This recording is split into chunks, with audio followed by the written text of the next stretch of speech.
முன்கதை சுருக்கம். பொருள் ஈட்டுவதற்காக மதுரை நகருக்கு கண்ணகியுடன் வருகிறான் கோவலன். அங்கு அவன் செய்யாத குற்றத்திற்காக மரண தண்டனை பெறுகிறான். ஆராயாமல் தீர்ப்பளித்ததாக அரசர் மீது குற்றம் சாட்டும் கண்ணகி தனது காற்சிலம்பை கொண்டு தன் கணவன் கள்வன் அல்லன் என்பதை உணர்த்துகிறார். அரசருக்கும் கண்ணகிக்கும் நடக்கும் உரையாடலை இனி காண்போம். அரசே அரசே, நாம் அரண்மனை வாயிலும் அழுத கண்களுடன் தலை விரித்த கோலத்துடன் ஒரு பெண் வந்து நிற்கிறார். அப்படியா? அந்த பெண்ணுக்கு என்ன துயரமோ தெரியவில்லையே. கேட்டாயா? கேட்டேன் மன்னவா. அந்த பெண் உங்களிடம் தான் கூற வேண்டும் என்று சொல்கிறார். அவள் உங்களிடம் நீதி கேட்டு வந்திருப்பது போல் தெரிகிறது. சரி, அந்த பெண்ணை உள்ளே அனுப்பு. உத்தரவு அண்ணா. உள்ளே வா.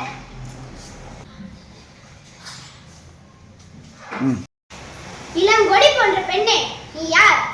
அழுத கண்களுடன் எம்மை காண வந்த காரணம் என்ன? உனக்கு என்ன வேண்டும்? அதாவது நீதி வழங்கிய மன்னனே, என்னையா யார் என்று கேட்கிறாய்? பெருமை மிக்க சோழ மன்னர்கள் வாழ்ந்த புகார் நகரமே ஊரில் பழியில்ல சிறப்பினை உடைய மாசாத்துவன் என்பவரின் மகனாகிய கோவலன் என்பவரின் மனைவி நான். எனது பெயர் கண்ணகி. ஓ, இப்போது புரிகிறது. அந்த கள்வன் கோவலனின் மனைவியா நீ? போதும் அண்ணா, நிறுத்துங்கள். என் கணவனை இகழ்வதற்கு உனக்கு என்ன தகுதி இருக்கிறது?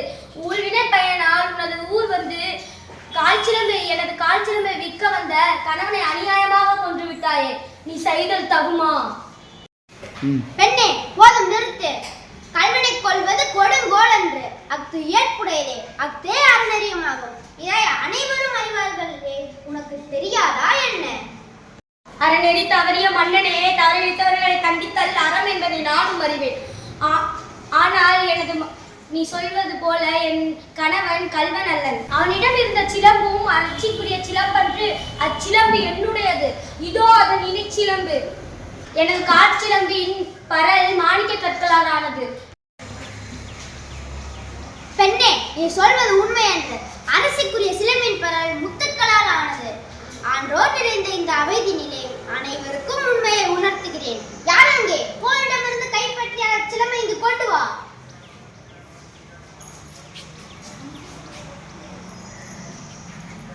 பெண்ணே, இதோ உன் கணவனிடமிருந்து கைப்பற்றிய சிலம்பு.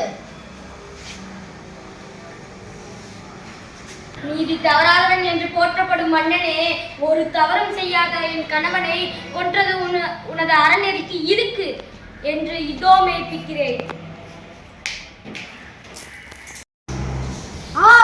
தவறிழைத்து விட்டேனே. இதன் சொல் கேட்டு பெரும் விடை செய்து விட்டேனே. யானோ அரசன், யானே கள்வன். இதுவரை என் குலத்தில் எவரும் செய்யாத பழி சொல்லுக்கு ஆளாகிவிட்டேனே. இனி நான் உயிரோடு இருத்தல் தகுமா? இனி எனக்கு இந்த வெண்கொற்ற குடை எதற்கு? செங்கோல் தான் எதற்கு? இன்றோடு